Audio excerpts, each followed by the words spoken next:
നിങ്ങളുടെ favourite shows ഇനി ഒരിക്കലും മിസ്സാവില്ല. ഇപ്പോൾ C5-ലൂടെ കാണും നിങ്ങളുടെ ഫേവറേറ്റ് ഷോ തികച്ചും സൗജന്യമായി. പ്രശ്നങ്ങളിൽ തെളിഞ്ഞ കാര്യമാ ഞാൻ ഇനി പറയാൻ പോകുന്നത്. ആത്മാവിന് ഉചിതമായ ക്രിയകൾ ചെയ്ത് യാത്രയാക്കാത്ത കാലത്തോളം ആവാസസ്ഥലം വിട്ട് ആത്മാവിന് പോകാനാവില്ല.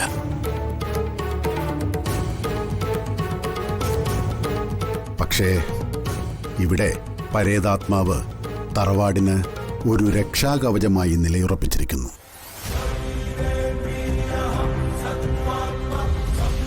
പല ആപത്തുകളിൽ നിന്നും മകന് രക്ഷയായി മാറി. ഇതൊക്കെ തട്ടിവിടാൻ ഇയാൾക്ക് എങ്ങനെ കഴിയുന്നു? വിവരവും വിദ്യാഭ്യാസമുള്ള കുട്ടികളുടെ മുന്നിൽ വെച്ച് പറയാൻ ഇയാൾക്ക് കുറച്ച് ഉളുപ്പ് വേണ്ടേ? തൊണ്ട തൊടാതെ വിഴുങ്ങാനും ആളുണ്ടല്ലോ. ആത്മാവ് വീട് വിട്ടു പോകുമ്പോൾ ആപത്തുകൾ വന്ന് ഭവിക്കാൻ സാധ്യത കാണുന്നു. മംഗലശ്ശേരിയിലെ ഇളം തലമുറയിൽപ്പെട്ടവർക്ക് നല്ല കരുതൽ വേണം.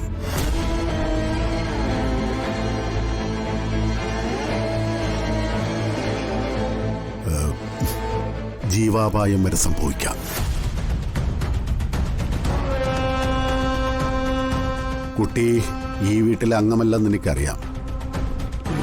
കർമ്മബന്ധവുമായി നോക്കുമ്പോൾ ഈ കുടുംബവുമായി അടുത്തു നിൽക്കുന്നതുകൊണ്ട് കുട്ടിക്കും ഞാൻ ഈ പറഞ്ഞത് ബാധകമാണ്.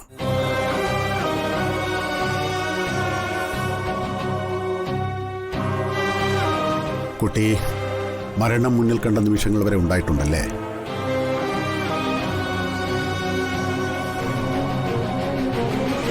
അവളെ ഞാൻ എന്റെ മകളായിട്ട് കാണുന്നു. അതെനിക്ക് മനസ്സിലായി. ആപത്തെന്ന് പറഞ്ഞാൽ പരിഹാരമില്ലേ? നമുക്കതേപ്പറ്റി വിശദമായൊന്ന് നോക്കാം. ആദ്യം കർമ്മത്തിലേക്ക് കിടക്കാം. അതെ, കുട്ടികളെങ്കിലും നിങ്ങൾക്ക് വെറുതെ വിട്ടൂടെ? ഈ നിൽക്കുന്നവരെ പോലെ അന്ധവിശ്വാസികളല്ല ഇവര്. വിദ്യാഭ്യാസം അറിവും ഉള്ളവരാ. അതെ, സയൻസിന്റെ ലോകത്തായി ഇവര് ജീവിക്കുന്നത്. അവരെ വിളിച്ചു നിർത്തി പേടിപ്പിക്കരുത്, അതേത് വിശ്വാസത്തിന്റെ പേരിലായാലും. കാഞ്ചനെ, നിന്നെ ആരും ഇങ്ങോട്ട് വിളിച്ചു? നിനക്കിതിലൊന്നും വിശ്വാസമില്ലെങ്കിൽ ഇങ്ങോട്ട് വരണ്ട. ഞങ്ങൾക്ക് വിശ്വാസമുണ്ട്. ഞാൻ ഈ വീട്ടിലെ മൂത്ത മകളാ. കുടുംബത്തിൽ നടക്കാൻ പാടില്ലാത്ത കാര്യങ്ങളൊക്കെ കണ്ടാ ഞാൻ പ്രതികരിക്കും.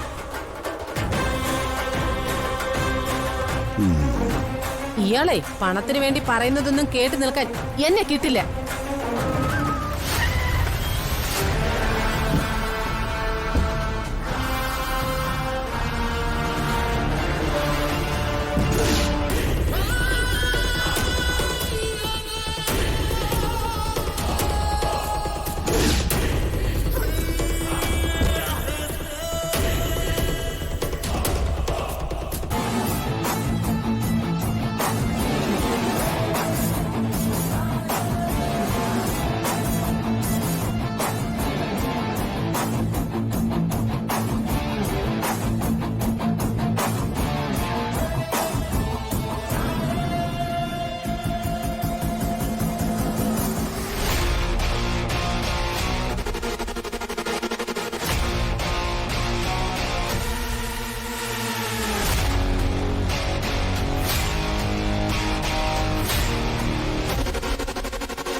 ഇനി പൂവിരിക്കുന്ന ഇലയും ഈ പിണ്ടമിരിക്കുന്ന ഇലയും എടുത്ത് ഇതിലേക്ക് വെക്കുക.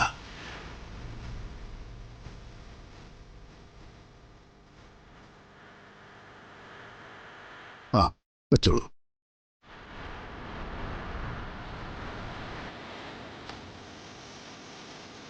ഒന്നായി കൂട്ടിയെടുത്തു, ചേർത്തെടുത്തോളൂ. അടുത്ത് തലയിലേക്ക് വയ്ക്കുക. ശിരസിന് മുകളിൽ വെച്ച് മുറ്റത്ത് വെച്ച് കൈ നനച്ച് കൈകൊട്ടി വെളിക്കാക്കയെ വിളിക്കുക.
സഞ്ജു പോയി ഡ്രസ്സ് മാറും.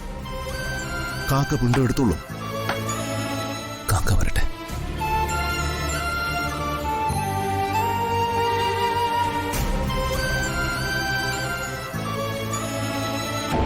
ഈ കുട്ടി എന്തിനു മുത്തശ്ശി ഇവിടെ വന്ന്?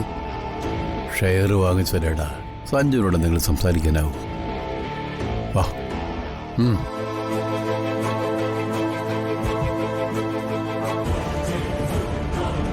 നീ എന്തിനാ മനു അവളെയും കൊണ്ട് ഇങ്ങോട്ട് വന്നത്? ഞാനല്ല, അവൾ എന്നെയാ കൊണ്ടുവന്ന്. എന്നെ ഒന്ന് കാണണം, ഒരു സ്ഥലം വരെ പോണമെന്ന് പറഞ്ഞാ സഞ്ജന വിളിച്ചത്. അവളുടെ കാറിൽ കയറിയിട്ടും എവിടേക്കാ പോണെന്ന് സഞ്ജന എന്നോട് പറഞ്ഞില്ല. പിന്നീടാ ഞാൻ അറിഞ്ഞത് ഇങ്ങോട്ടാണെന്ന്. ഇന്നിവിടെ ആണ്ടുവലി നടക്കുന്ന വിവരം അവൾ എങ്ങനെ അറിഞ്ഞു? ഒന്നും അറിഞ്ഞിട്ടുള്ള വരവല്ല സ്വാതി അവളുടേത്. സഞ്ജുന അവളെ വിളിച്ച് കാര്യം പറഞ്ഞോ? അവൾ പറഞ്ഞു ഉച്ചവരെ ഓഫീസിൽ ഉണ്ടാവില്ലെന്ന് മാത്രം അവൻ പറഞ്ഞു. അവൾ അപ്പോയിന്റ്മെന്റ് ചോദിച്ചിട്ടാ അവൻ അങ്ങനെ പറഞ്ഞു. അവള് മംഗലശ്ശേരി ഗ്രൂപ്പ്സിന്റെ ഷെയർ വാങ്ങിയത് ഓക്കെ, പക്ഷെ വീട്ടിലേക്കുള്ള വരവ് ഞാൻ ഇഷ്ടപ്പെടുന്നില്ല മനു. എല്ലാം അറിയുന്ന മനു തന്നെ അതിന് അവസരം ഉണ്ടാക്കി കൊടുക്കരുത്. ഒന്നും അല്ലേലും പഠിക്കുന്ന കാലത്ത് മനു അവളുടെ പിന്നാലെ കുറെ നടന്നതല്ലേ. സത്യത്തിൽ സഞ്ജന ഇപ്പോഴും മനുവിന്റെ മനസ്സിലുണ്ടോ? അവളെ അല്ലാതെ മറ്റൊരു പെണ്ണിനെയും ഈ നിമിഷം വരെ ഞാൻ ഇഷ്ടപ്പെട്ടിട്ടില്ല. സഞ്ജനെ കൊണ്ട് ഷെയർ വാങ്ങിച്ചതില് മനുവിന് പങ്കുണ്ടോ? ഈ ചോദ്യം സഞ്ജു എന്നോട് ചോദിച്ചു.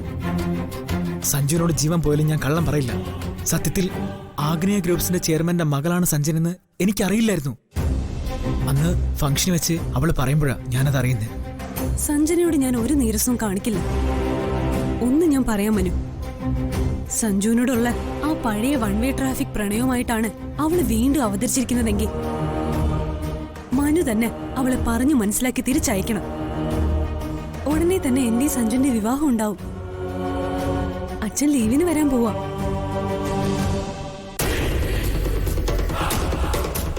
സഞ്ജുവിന്റെ ഭാര്യയായി ഈ വീടിന്റെ പൂമുഖവാതിൽ കടന്നു വരുന്നൊരു ദിവസം സഞ്ജനയ്ക്കുണ്ട്. അത് വിദൂരത്തല്ല.